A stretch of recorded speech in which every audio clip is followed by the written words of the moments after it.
नमस्कार दोस्तों, मैं आनंद दुबे लाया हूं आपके लिए आज कक्षा 10 या 12 में सबसे ज्यादा पूछे जाने वाला, कक्षा 12 या 10 में सबसे ज्यादा पूछे जाने वाला हिंदी का वो टॉपिक जिसे हम कहते हैं छंद। क्या कहते हैं? छंद कहते हैं। और आज इसे हम कुछ ऐसे सीखेंगे जैसे बागी पिक्चर में किसने भैया हीरोइन ने नाचा था, मैं नाचू छम छम छम छम छम छम, एकदम इसी तरीके से आज हम इसको एकदम क्लियर करने वाले हैं। तो वीडियो को छोड़ के मत जाना। वीडियो अच्छी लगेगी तो दबा के लाइक करना और चैनल को सब्सक्राइब करना, क्योंकि यह हिंदी भी नहीं पढ़ाता हूं, बहुत कुछ पढ़ाता हूं, तो इसलिए कंटेंट देखना और डिस्क्रिप्शन में लिंक है वहां पर भी जाना और जाके खूब बढ़िया से अपने को एक अच्छे पोजीशन पे नंबर ला के दिखाना मेरे बच्चे। चल शुरू करता हूं इसी बात पे आज का अपना ये वीडियो। तो देख भाई, सबसे पहले छंद आ रहा है। छंद क्या होते हैं? हम जिन चीजों को गाते हैं लाइक दैट, जैसे कुछ भी अगर हमने गाया, जैसे मान लो मैंने आपने सुना होगा हनुमान चालीसा, श्री गुरु चरण सरोज रज निज मन मुकुर सुधारि बरनउ रघुबर बिमल जसु जोदायकु फल चारि। यानी जिस चीज को गाया हो दोस्तों, उसी को हम लोग छंद कह सकते हैं। अब ये जो मैंने कहा ये दोहा था। आप दोहे को तो जानते होंगे, लगभग सभी बच्चे दोहे से परिचित होंगे।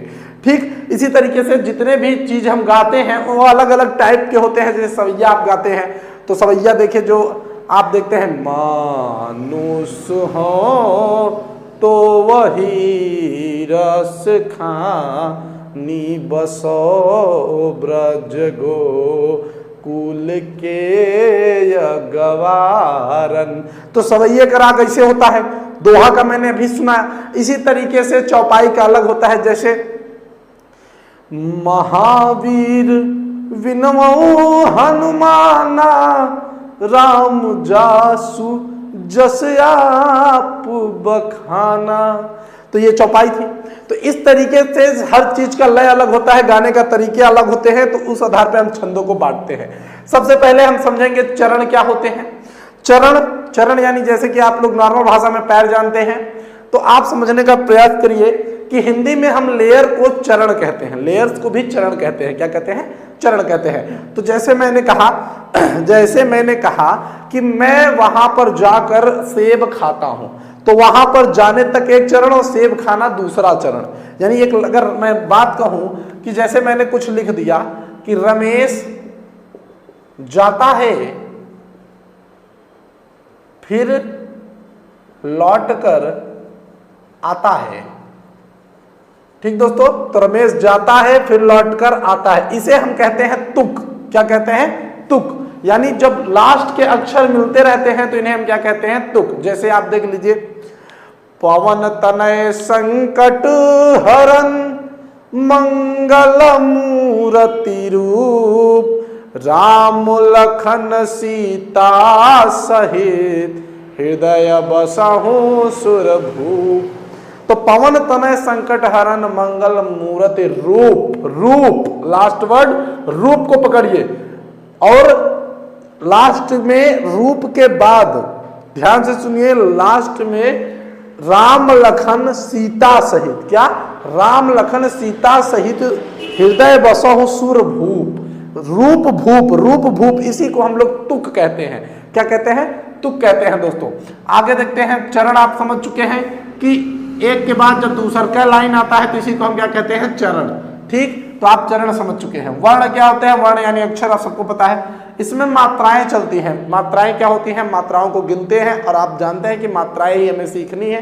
ठीक, तो मात्राएं दो प्रकार की होती हैं, एक लघु होती है, एक गुरु होती है। जो लघु होती है उसे हम एक लिखते हैं, और जो गुरु होती है उसे हम दो लिखते हैं, वो भी इस तरीके से। तो इसका मतलब एक होता है और इसका मतलब दो होता है। समझ में आया? आगे देखते हैं। तो जिस जगह पे अ, उ, ई और रे की मात्रा आती है वहां पर हम एक लिखते हैं। क्या लिखते हैं दोस्तों?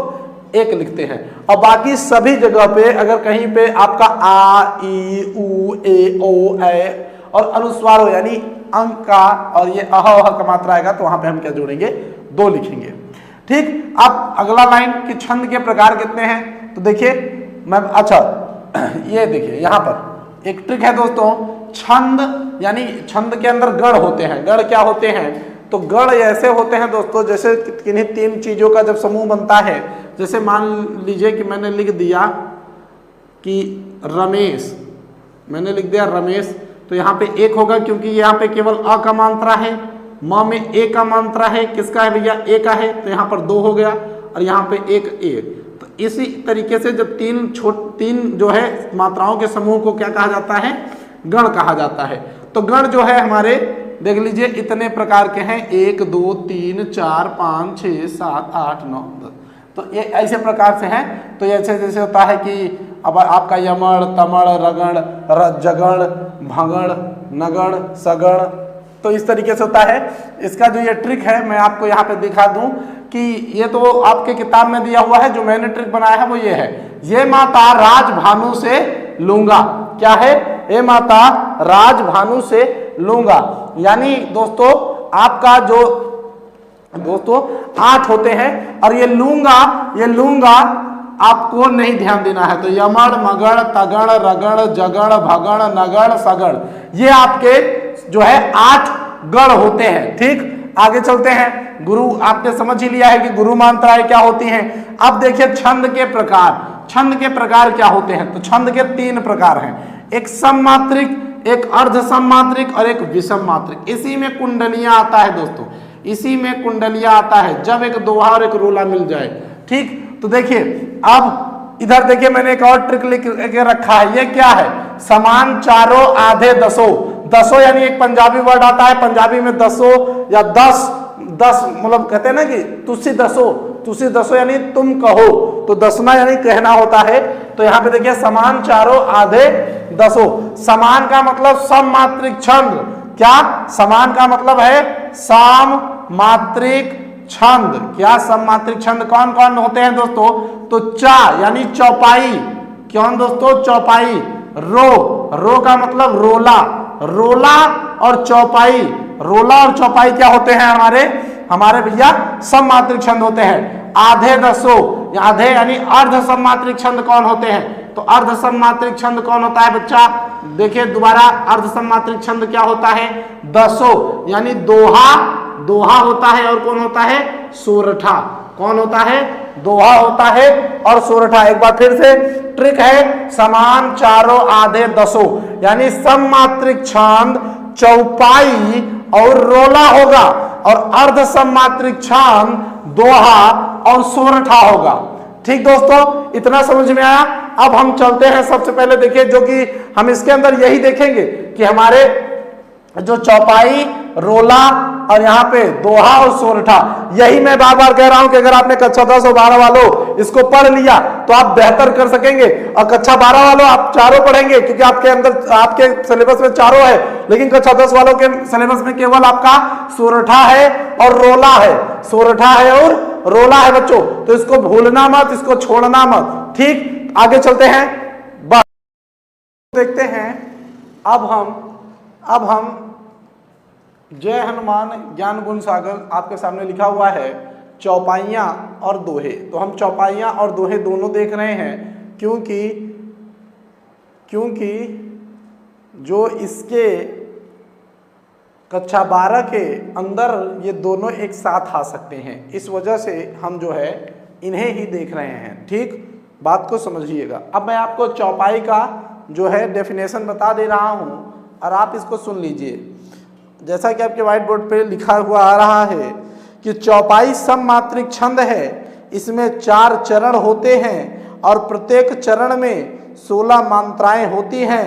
अंत में जगण और तगण नहीं होना चाहिए, यानी अंत में जगण और तगण नहीं होना चाहिए। तो जगण और तगण क्या है दोस्तों, तो जगण और तगण कुछ इस तरीके से होते हैं, यानी लास्ट में आपको ये नहीं आने चाहिए, याद रखने योग्य है। ये चौपाइयों का जो है नियम होता है कि लास्ट में जगण और तगण नहीं आने चाहिए। 16 मात्राएं होनी चाहिए, 4 चरण होते हैं। ठीक, तो 4 चरण यानी देखिए, जय हनुमान ज्ञान गुण सागर, जय कपीस तिहु लोक उजागर, रामदूत अतुलित बल धामा, अंजनी पुत्र पवन सुत नामा। तो यहां पे देखिए, यहां से यहां तक एक चरण, यहां से यहां तक एक चरण, यहां से यहां तक एक चरण, और यहां से यहां तक एक चरण। हम मात्राएं लगाएंगे और मात्राएं लगाएंगे और सब में 16-16 मात्राएं आनी चाहिए। चौपाई का ये वाला आपको उदाहरण याद करने में कोई दिक्कत नहीं होगी, क्योंकि आप पढ़े हुए हैं। ठीक दोस्तों, इसको आप याद भी किए हुए हैं। तो सबसे पहले याद रखिएगा, यहां पे जिन अक्षरों को खींच के बोला जाता है वहां पे 2 हम लगाएंगे और 2 इस तरीके से लगाया जाता है। आपको ये बात भी पता है कि 2 दोस्तों इस तरीके से लगाया जाता है और 1 किस तरीके से, इस तरीके से। तो 2 को तो हम इस तरीके से लिख देते हैं और इसको इस तरीके से। अब हम लगाना शुरू करते हैं। तो यहाँ पे देखिए, ज कोई बड़ा मात्रा है नहीं, ज में 1, यहाँ पर 1, यहाँ पर 1, यहाँ पे नू में केवल इधर छोटा ऊ का मात्रा 1 लिखेंगे, यहाँ पे बड़ा आ गया, यहाँ पे 2 लिखेंगे, यहाँ पे 1 लिखेंगे, यहाँ पे 2, यहाँ पे 1, यहाँ पे 1, यहाँ पे 1, और यहाँ पर 2, यहाँ पर 1 और 1 यहाँ पे। ठीक दोस्तों, तो जैसा कि हम देख रहे हैं, अब हम गिन लेते हैं कि 16 हो रहे हैं या नहीं। तो देखिए, 1 2 1 2 3 4 4 2 6 7 7 2 9 10 11 12 12 2 14 15 16, यानी यहां से यहां तक हमने एकदम करेक्ट करके रखा है। अब देखते हैं यहां से यहां तक का नंबर लगाते हैं। 1 1 1 2 1, यहाँ पर 1 1 क्योंकि भैया जय है, कपीस यहाँ पे बड़ाई का मात्रा था इसलिए 2, यहाँ पे 100। यहाँ पे देखिए ती और अंक दोनों है, तो यहाँ पर 1 और ये 2 आएगा, इस आधे न के लिए 2 आ रहा है। ठीक, अगर आप देखिए कहीं पर अगर दिक्कत होगा तो हम फिर से इसको कर सकते हैं, कोई दिक्कत नहीं होने वाली है। लोक है, ओ भैया ओ का मात्रा है तो ई में कहिएगा छोटा ओ का है। आप याद रखिए जो मैंने इससे पहले बताया था दीर्घ और मतलब गुरु और लघु के बारे में, उसको याद रखिए। यहाँ पर हमने 1 लिखा, फिर यहाँ पर 1, यहाँ पर 2, यहाँ पर 1 और यहाँ पर 1। ठीक, अब ध्यान से देखिए, चलते हैं, गिन लेते हैं इनको भी। तो 1 2 3 3 2 5 5 1 6 6 7 7 2 9 9 2 11 11 1 12 12 13 13 2 15 15 17 माफ करिएगा 16 और ये 17। तो यहाँ पर 1 का ही इस्तेमाल करना चाहिए, बिल्कुल सही। तो यहाँ पे 3 हो गया। ठीक, तो ये आपका यहाँ पर हो गया। इसी तरीके से आप इसको भी लगा लीजिए। ठीक दोस्तों, इसी तरीके से आप इसको भी लगा सकते हैं। ठीक, यहाँ पे 3 में ऐसे लगा दिए। अब देखते हैं, अच्छा चौपाई का एक और है, ध्यान से देखिए। निरख सिद्धि साधक अनुरागे, सहज स्नेहु सराहन लागे, होत न भूतल भाव भरत को, अचर सचर चर अचर करत को। इसमें आप देख रहे हैं दोस्तों, जिस प्रकार से मात्रिक छंद लगाया गया है, इस तरीके से आप लगा भी सकते हैं।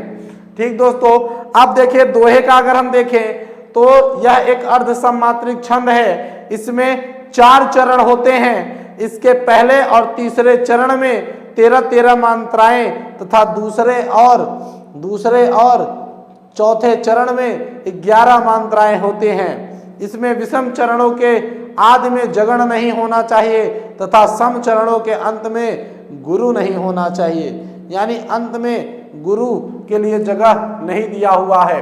तो अगर हम इसमें लगाने के लिए चलेंगे दोस्तों, तो याद रखिएगा ये भी बहुत आसान है। दोहा कि पवन तनय संकट हरण, सब मैंने कहाँ से उठाया है दोस्तों, कहाँ से उठा लिया है, सब मैंने कहाँ से उठा लिया है, हनुमान चालीसा से। तो यहाँ पर देखिए, यहाँ पे प 1 लगाएंगे, यहाँ पर 1 लगाएंगे, यहाँ पे 1 लगाएंगे। याद रखिएगा पहले और तीसरे में 13 और दूसरे और चौथे में 11-11 आएंगे। तो ये यहाँ का पहला वाला है, पहले वाले में 13 होने चाहिए। तो 3 4 5 6 6 2 8 8 1 9 9 1 10 11 12 13। तो ये यहाँ पे लग गया। ठीक दोस्तों, मैंने यहाँ पे इसको लगा दिया। ठीक, तो यहाँ पे देख लीजिए 13 हो गए। अब इधर चलते हैं, 1 2 3 4, आपका 4 2 6 6 1 7 7 1 8 8 2 10 और 1 11, यहाँ पे र उप में, तो यहाँ पे देखिए इधर आपका 13 हो गया और इधर आपका 11 हो गया। इसी तरीके से आप नीचे वाला भी कर सकते हैं, कोई दिक्कत नहीं होने वाली है। चलिए अब हम और आगे चलते हैं और देखते हैं किसको दोस्तों, हम देखते हैं अपने सोरठा और रोले को। अब आगे दोस्तों देखिए, अब हमारा सोरठा गया है, तो जैसा कि आपके स्क्रीन पे लिखा हुआ आ रहा है इस समय कि यह अर्ध सममात्रिक छंद है। इसके प्रथम और तृतीय चरण में 11-11 मात्राएं तथा द्वितीय एवं चतुर्थ चरण में कितनी मात्राएं आती है दोस्तों, 13-13 मात्राएं आती हैं। यानी अर्थात ये अगर हम कहें तो एकदम जस्ट उल्टा है किसका दोस्तों, दोहे का। ये जस्ट उल्टा है दोहे का, ठीक, याद रखिएगा। अब आप इसके सामने दोस्तों हम देख रहे हैं कि हमारा क्या दिया हुआ है दोस्तों, एक एग्जाम्पल हमारे सामने दिया हुआ है कि नील सरोरु श्याम तरुण अरुण बारिज नयन करौ सुमम उर्धाम सदा क्षीर सागर शयन। अगर हम इसमें मात्राएं लगाएं तो सबसे पूर्व अगर हम देखें दोस्तों, तो यहां पर देखिए न में बड़ी का मात्रा यानी 2, ल में कोई मात्रा नहीं तो 1, यहां पर 1, यहां पर 2, और र में छोटी उ का मात्रा है इसलिए 1, वहां पे बड़ी का था इसलिए 2 लगा था, यहाँ पे छोटी का इसलिए 1 लगेगा, और यहाँ पर ह यानी 1, यहाँ पर 1 और यहाँ पर 2 और यहाँ पर 1। तो इस तरीके से यहाँ पर हमारा कितना आ गया, 1 2। अच्छा एक बात और याद रखिए थोड़ा यहाँ पर कि यहाँ पे स और यह दोनों 1 में है, इसलिए हम दोनों क्या करेंगे दोस्तों, इसलिए हम सब केवल एक बार में ही इसको कर देंगे, ठीक। अब यहाँ पे देखिए त के लिए 1, रू के लिए 1, क्योंकि यहाँ पे भी छोटा उ का मात्रा है न, ठीक। यहाँ पे अ रू न, यहाँ पे बा तो बा के लिए 2, यहाँ पे री के लिए 1, यहाँ पे ज, नयन के लिए 1 1 1। इस तरीके से ये हो गया 1 1 1 2 1 1 1 1।